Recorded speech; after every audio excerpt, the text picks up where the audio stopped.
As a debater, you need to respond to the arguments presented by the other team. Let's look at the various different ways to respond to an argument. Every argument made by the opposing team requires a response from you. The type of response and the amount of time you spend on your responses will vary from speech to speech. The most important strategy is to listen. Listen to your opponent's speeches and capture all of their arguments on your notes or your flow. A flow is the name we give to the system of note-taking during a debate round, and we'll cover that in a separate video. For now, the most important thing to remember is that if your opponent makes, let's say, 6 different arguments during his or her speech, you need to respond to all 6 of them. So let's call these arguments 1, 2, 3, 4, and 5, and 6. How will you and your partner respond to these arguments? That's called defense. And then how will you add your own new arguments to the round, which is called offense? This video shows you a variety of options throughout the debate round to get you started. First, let's talk about the 2 least desirable ways to respond to an argument, and that's not to respond at all. We call these 2 ways dropping and kicking. We'll start with dropping an argument because it's the last thing you would ever want to do in a debate round.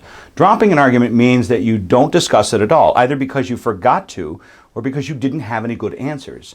In the world of debate, dropping an argument is really bad because everyone in the room should assume that you dropped it because either you agree with the opposing team or you aren't a good enough debater to keep your speech organized. In either case, you can lose an entire debate round just for dropping one argument. There's no way you can look at a judge and say, hey, even though we totally didn't answer that argument, we had really good answers in our mind.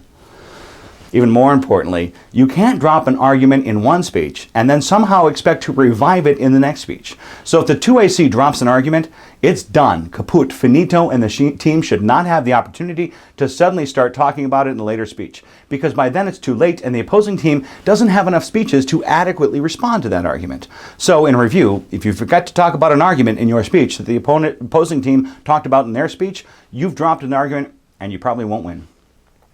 Now let's go on to our next type of answer, kicking arguments.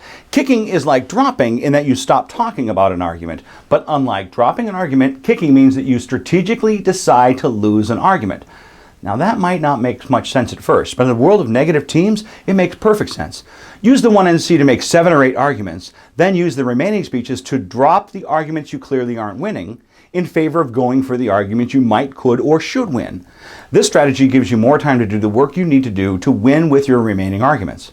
But before you just start kicking arguments, there are 3 things you should know. First, you have to explain to the judge and the other team that you are kicking the argument. It sounds a little like this. Let's move on to the next argument, which is the economy.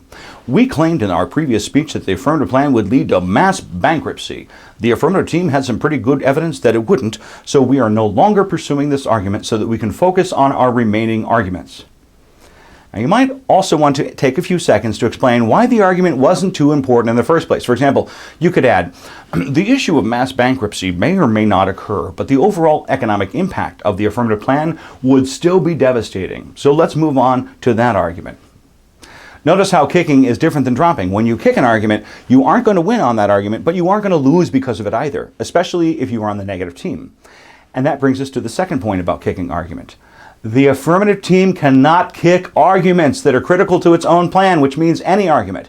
If you ever see an affirmative team try to kick its own arguments, ask yourself whether the plan originally proposed by the affirmative could still function as advertised without that argument. If they're dropping one of their own arguments, they're dropping a burden of proof. The negative team has more freedom to kick its own arguments. If, for example, the negative team argues that the affirmative plan will cause 3 bad things to happen, then even if the negative team agrees that by the end of the round that only one of those bad things will happen, then one thing might still be bad enough to outweigh and all the remaining benefits of the affirmative plan. In summary, dropping arguments is always bad. And kicking arguments is not always bad, but kick arguments must be strategic. So never kick an argument unless you are sure it means you can spend more time winning better arguments. So let's move on to other ways to respond to an argument. Answering, extending, and turning. Back on the board. We'll say that the premise of argument 1 is that banning warrantless wiretaps result in an increase in unchecked terrorist activity.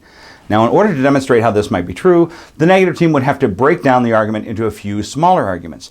Specifically, they would have to say that A, warrantless wiretaps are the primary tool used by the government, B, that warrantless wiretaps had led to the arrest of 34 suspected terrorists in the past 2 years, and C, requiring warrants slows down the process and allows more suspects to slip through the cracks. And remember that each of these arguments must be supported with evidence from reliable sources. But to make things easier, we won't talk about the evidence for the purpose of this video. The first way to respond is to simply answer the arguments, which means you and your partner provide arguments as to why some or all of argument 1 is not true. There are a couple ways to answer arguments. The first is called line by line, which simply means that for every argument they make, you have one or more responses. Here's how that looks.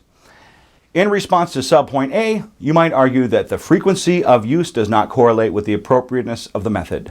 In response to subpoint B, you might say that the number of arrests does not make it constitutional, and 2, many more arrests have been made with warrants, and 3, cross-apply your argument from subpoint A. The constitutionality of a law is more important than the effectiveness of the law. See what we did there? When we cross-apply an argument, it's like copying and pasting an argument from one part of the debate to the other.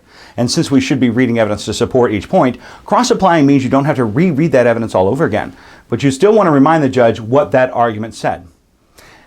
And in response to argument C, you might argue that requiring a warrant is our founding fathers' way of ensuring due process. Pretty important. Remember that we call this type of answering line by line, which means that for each subpoint they make, we had one or more responses.